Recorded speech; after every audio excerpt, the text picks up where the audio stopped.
Central banks spent 5 years hoarding gold to escape the US dollar. But now one country just did the opposite. And the reason has global markets looking on nervously. In early 2026, Turkey's central bank hit the panic button. They dumped over $8 billion of gold reserves in just 2 weeks. That wasn't a normal trade. They weren't cashing out at the top. They were scrambling for survival. Turkey's gold sell-off reveals something far bigger. The global gold hoard wasn't a coordinated attack against the dollar. It was a financial lifeline for countries trying to delay a crisis. And now the question is, if Turkey has had to sell the insurance policy first, who's next? When a nation starts selling off an asset it spent years accumulating, it usually means something has gone seriously wrong behind the scenes. The money is getting tighter, the pressure is building, and suddenly the thing they bought as protection becomes the thing they have to sell. That's exactly what happened in Turkey earlier this year. At the end of February 2026, the Central Bank of the Republic of Turkey, or CBRT, dumped a staggering 58.4 tons of gold, worth approximately $8 billion. And it happened in just 2 weeks. But it was only the beginning.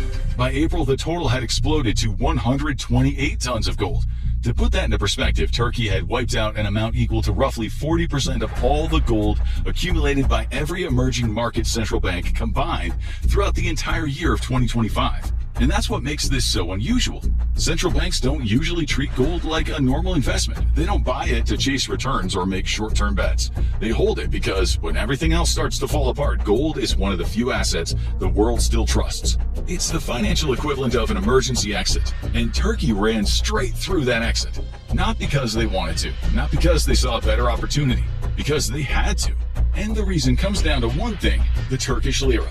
For years, the currency has been in free fall, and when a country's currency starts collapsing, it creates a chain reaction that can quickly spiral out of control. To understand why, you need to understand what a currency actually represents. National currency is like a gauge of a country's reputation on the global stage. Countries that have proven themselves to be a reliable, trustworthy financial partner have a much easier time attracting investors from around the world. This strengthens the value of their currencies. The American dollar and British pound are good examples of this. But when a country loses that trust, investors pull back. Demand for the currency falls and the value of that currency begins to weaken. That usually happens when a country is printing too much money, taking on too much debt, and has political instability or is dealing with high inflation rates. And that's what happened to the lira. Its collapse was the result of a range of factors: poor monetary policies, excessive amounts of inflation, an erosion of the CBRT's independence, and major economic deficits that the country has consistently failed to deal with. In 2020, a single Turkish lira was worth around 14 US cents. Today, 1 lira is worth a little over 2 cents. Currencies rise and fall in value all the time, but Turkey's has suffered much more than a typical decline. It's been in a death spiral for several years and has reached unprecedented lows in 2026. That's not just bad news for Turkey's domestic economy. It becomes a major problem when Ankara tries to do business with the rest of the world.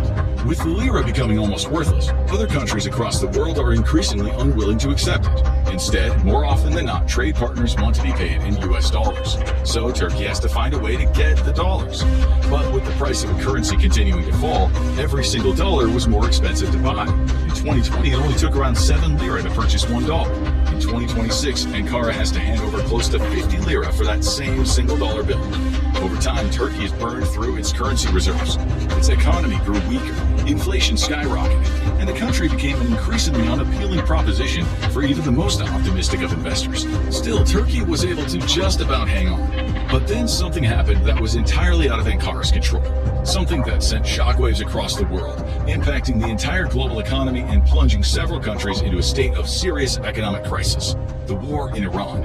In the aftermath of US bombing runs, Iran blockaded the Strait of Hormuz, the narrow but critical waterway that carries around 20% of the world's oil supply. Almost immediately, oil prices surged. While every country felt the impact, the biggest damage was felt by net energy importers, the nations that rely on buying oil and gas from abroad because they can't produce enough themselves. Turkey is one of those nations. In fact, it is incredibly dependent on imported energy. Despite being a G20 nation with a strong industrial base, it has almost no domestic supply of oil or natural gas. So, all of the fuel that flows into Turkey effectively comes from other countries, like Russia and Iraq. Soon, every drop of that fuel suddenly started to cost much more than the day before. For some countries, this was manageable.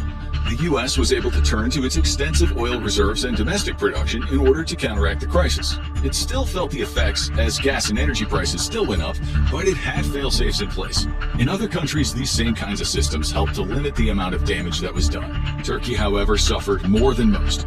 It suddenly found itself not only facing far higher energy bills that needed to be paid right away, but also an increasingly weak currency to pay them with. The longer the war went on without any sort of diplomatic resolution, the higher the price of oil went.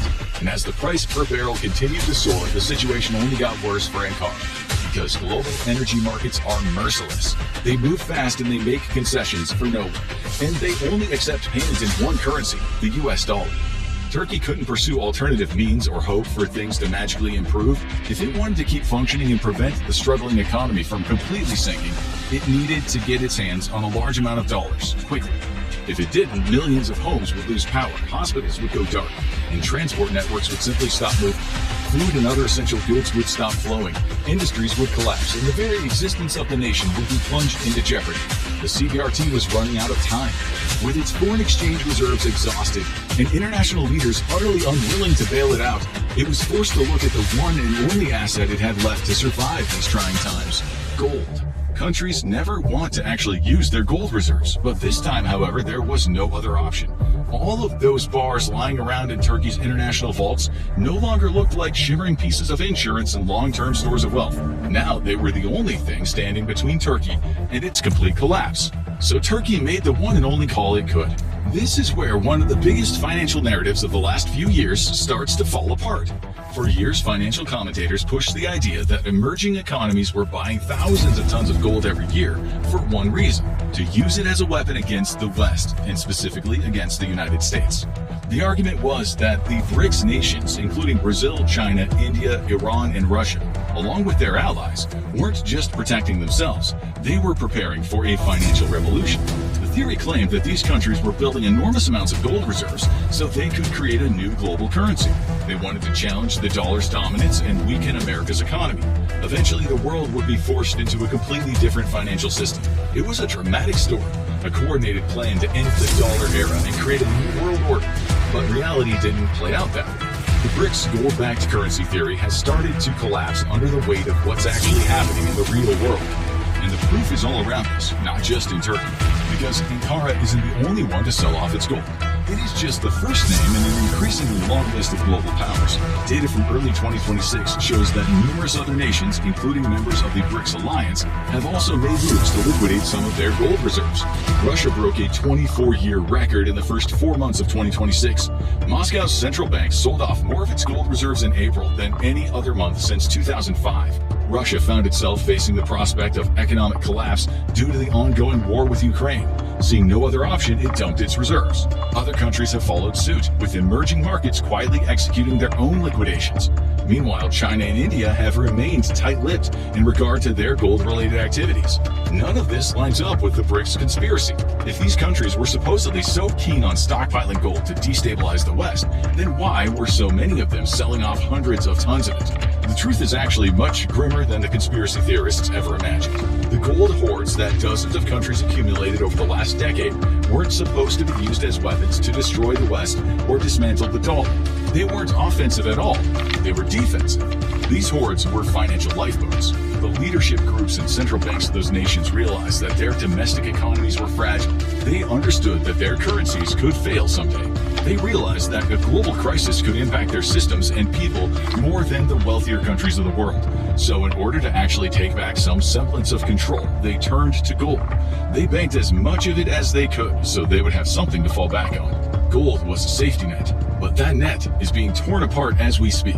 Turkey's net simply has more holes in it than the rest, but it's only a matter of time until the exact same situation plays out in Africa, in Asia, in Latin America, and beyond. The circumstances will differ just as they do between Turkey and Russia, but the end result will be the same. Hoards will no longer be hoarded, but consumed. When the lira lost its value and the reserves were drained, Turkey did the national equivalent of a pawn shop exchange, a gold for foreign exchange swap. because when it liquidated its gold, Ankara didn't haul in $8 billion worth of gold bullion out of its vaults and then load it into planes. Instead, it essentially gave its gold reserves to international bullion banks as a form of collateral. In exchange, those banks then wired billions of US dollars to Ankara's accounts. It's like someone who has money tied up in businesses and investments, but then suddenly needs some cash to cover an emergency bill. They don't want to sell their assets permanently, so they take a luxury car to a high-end pawn shop, use it as collateral, and they walk away with cash. If their situation improves, they then repay the money and they get their car back. If not, the pawn shop gets to keep it. That's essentially how Turkey's gold swap works. The country may be able to recover its gold, but only by repaying the billions it received, plus interest. Given the pressure Ankara is facing, recovering that gold may be easier said than done. But either way, the irony is impossible to ignore. For years, the world was told that countries like Turkey were stockpiling gold to destabilize the dollar. The idea was that gold would help break America's financial dominance. Yet, when the crisis arrived, Turkey had to sell the gold to get the very dollars it was supposedly trying to escape. It wasn't a global financial revolution. It was just a reminder that when things get serious, the world still runs back to the same currency it's trusted for generations, the US dollar. What's happening in Turkey isn't just a one-off crisis. It's a warning sign of a global system under growing pressure. A major G20 economy was forced to liquidate its most valuable reserves just to afford basic energy. It had to smash the emergency glass and drain a rainy day fund it took years to build. Not to fund expansion, but to keep factories running and homes heated. That isn't normal. It's not the sign of a healthy financial system that's functioning as intended. It's the sign of a system that is running on empty, suffering a truly unprecedented shortage of worldwide liquidity. But Turkey isn't the only canary in the coal mine. Because if energy prices continue to increase and the US dollar continues to hold such sway over world markets, the problem isn't going to go away. It's going to appear more and more frequently. Other cash-starved countries are facing mounting debts, failing currencies, and they'll have no choice but to sell their gold. This is the damning reality. The great gold rush of the late 2010s and 2020s didn't culminate with some new financial world order. Instead, it's leading us toward a grand global hangover.